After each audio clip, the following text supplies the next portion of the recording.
terrible final shots won't necessarily ruin a film, it's fair to say that a masterfully executed departing image can absolutely elevate a mixed bag of a movie. So, with that being said, I'm Jem from WhatCulture.com, and these are 10 movies saved by their final shots. Number 10. Thor: The Dark World. Thor: The Dark World offers a rare example of a last-minute, they survived actually, moment which fans were genuinely ecstatic about. Up until recently, the second Thor movie was quite clearly the consensus worst Marvel Cinematic Universe film, and even in the light of clunkers like Eternals, Ant-Man and the Wasp, and the Marvels, it's still right at the bottom of the pack. From its lackluster, forgettable villain to its flat, washed-out visuals and toe-curlingly corny comic relief, the movie is just beige. But that final scene where it's revealed that Thor, played by Chris Hemsworth, hasn't been talking to his father, played by Anthony Hopkins, but actually a still alive Loki, Tom Hiddleston, in disguise, was its absolute saving grace. Given that Loki was both the best part of the movie and unceremoniously killed off at the end of the second act, to have him return from the dead and assure audiences that he'd be back basically saved the film from enduring an even worse reception. Number 9. Star Trek V: The Final Frontier. The fifth Star Trek movie is largely agreed to be the worst, though some might throw Insurrection, Nemesis, and Into Darkness into the mix too, largely due to its clearly constrained budget and ambitious failure of a narrative. There are a couple of high points though, most of all the very last scene, where after saving the day, Kirk, played by William Shatner, Spock, played by Leonard Nimoy, and Bones, played by DeForest Kelley, resume their camping trip which they begin at the start of the movie. In the ending scene, we've got the Enterprise's big three sat around a campfire and singing "Row, row, row your boat" while Spock plucks away on a Vulcan harp. It's gloriously cozy stuff, and the beautiful departing shot of the camera tilting away from the trio in the forest, panning past the glistening lake and up to the star-filled sky just as the Star Trek theme song starts playing, is a much needed reminder of why folks love this franchise in the first place. You know what? It's actually gorgeous enough to almost make you forget about the 2 hours of nonsense preceding it, and maybe even bring a tear to the eye too. Number 8. Jason Goes to Hell in The Final Friday. Opinion varies wildly among Friday the 13th fans over which film is the very worst, but the 9th movie, Jason Goes to Hell, is certainly a good candidate. In a bold yet misguided attempt to do something different with the franchise on its way out the door, the final Friday the 13th largely shoves Jason Voorhees to the sidelines, opting instead to have him possess folk after, wait for it, Mortician eats his heart. It's a dreadfully miscalculated film with only a fleeting appearance from actual Jason, played by Kane Hodder, at the very end, shortly before he's finally dragged to hell. But the final minute of the movie at least manages to fleetingly perk up long-suffering fans with a tease of a much-anticipated future attraction. After Jason is dragged to hell, a dog unearths his mask. Moments before Freddy Krueger's gloved hand bursts out of the ground and pulls the mask downward, all while Freddy's demented cackle is heard. Teasing a Freddy vs. Jason movie was just enough to wash some of this film's rancid taste out of fans' mouths, even if they did have to wait an entire decade to see Freddy vs. Jason finally come to fruition. Number 7. X-Men: The Last Stand. X-Men: The Last Stand may not be the worst of all the X-Men movies, but following the stellar first two, it was absolutely a massive letdown.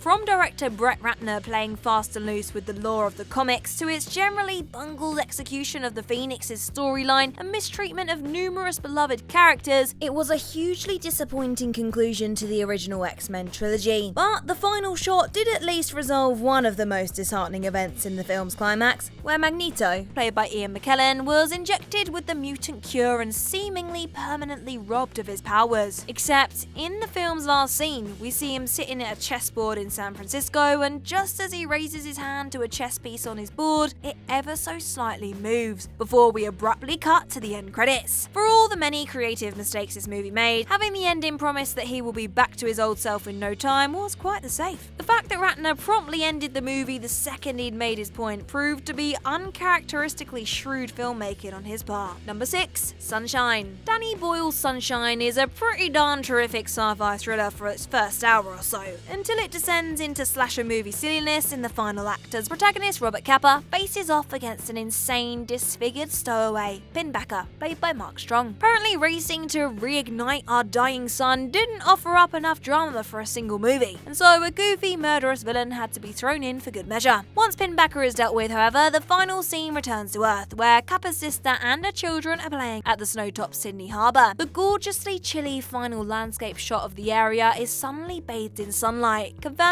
that the mission was a success, moments before Boyle cuts to black and the movie ends. A lesser film would have given us a wildly overbaked, Earth-set epilogue full of melodrama and exposition, but all this needed was a single shot of the sun shining upon humanity once again. Perfection. Number 5. The Grey. The Grey is a contentious film, largely due to the disingenuous manner in which Open Road Films marketed it. The trailer sold it as a junky action flick centered around Liam Neeson punching wolves in the Alaskan wilderness. Yet, the final film is actually a far more thoughtful and philosophical survival thriller about grief and the man's relationship with nature. The ending, in fact, was widely accused of trolling audiences, given that the final scene sees Neeson's John Ottaway left with no choice but to fight back against the alpha of the wolfpack, the very scene that the trailer spent so much time teasing. Except just as Neeson raised himself to fight, the director cuts to black, and that's all she wrote. Given that, contrary to the marketing's presentation, this was actually a smart and well-crafted film rather than a wolf-punching schlockfest, it was absolutely appropriate for Carnahan to cut the movie off where he did,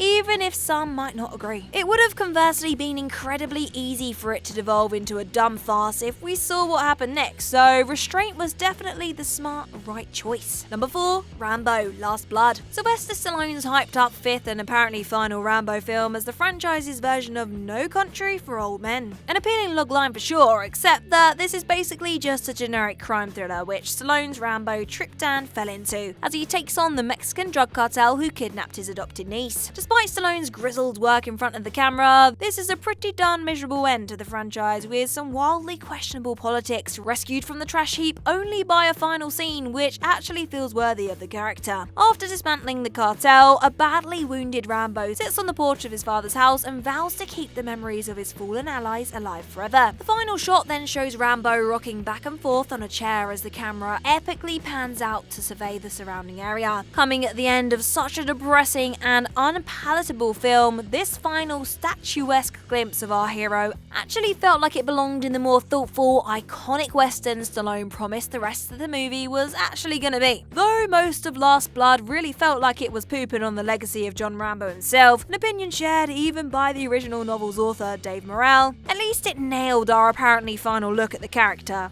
right? Number 3. Open Water. Open Water is a massively divisive, based on true events horror thriller in which a couple get stranded in shark-infested waters during a scuba diving trip. Though intermittently intense, for many, the film's extreme low-rent production values made it a tough one to sit through, and honestly, it's hard to blame anyone who thinks it. But the deeply unsettling ending is tough to shake regardless of the film looking like it was shot on a Game Boy camera. After Daniel, played by Daniel Travis, is devoured by the sharks, his partner Susan, played by Blanchard Ryan, sees herself being circled by them, and so decides to remove her gear before voluntarily submerging herself. The final shot simply lingers on the spot where Susan went underwater with no indication of what happened to her, even if we as the audience know there's only one possible outcome. Despite the film's roughshod technicals, that departing image is a terrifying reminder of the immensity of the ocean and how even vast, open spaces can be deeply oppressive. It serves as an eerie, haunting reminder that nature does not hate you, it just doesn't even think about you at all. Number 2. Leave the World Behind. Netflix's recent Leave the World Behind is one of the year's most polarizing films, a slow burn apocalyptic thriller in which the United States is subject to a cataclysm which progressively wipes out technology. A recurring gag throughout the film is that the Sanford family's daughter, Rose, played by Farrah McKenzie, has been unable to watch the series finale to friends due to the internet going down at the rental house that they're staying at. Hilariously, Rose basically appears to be living to see whether Ross, played by David Schwimmer, and Rachel, Jennifer Aniston, get back together or not, culminating in a note-perfect final scene. Rather than conclude on the haunting late film glimpse of the United States being bombed, the ending goes on to show Rose hanging out in her neighbour's house. She enters their underground bunker where she finds a DVD copy of Friends' final season, which she promptly puts in the DVD player. In the film's final shot, her that face lights up with joy as Friends' iconic title track plays out, leading us into the end credits. Divisive though this film's take on the apocalypse might have been, especially its lack of clear answers, it was tough not to grin like an idiot at this thoroughly unexpected rug pull of an ending. At once, it cements the comfort that our favourite things can bring to us, even in the worst of times, and makes a deeply ironic battle cry for physical media in a film that released directly to the world's biggest streaming service. Glorious. And number 1, Final Destination 5. It quickly became a tired cliche that everybody dies at the end of Final Destination movies, but at least the 5th film found a creative way to do it, which circled back to the very first one. The big climatic twist, of course, is that Final Destination 5 is a secret prequel, with the audience realizing that protagonist Sam, played by Nicholas D'Agosto, and Molly, played by Emma Bell, are on board Volley Airlines Flight 180, the very same doomed aeroplane from the original movie, ensuring their deaths. But that's not all.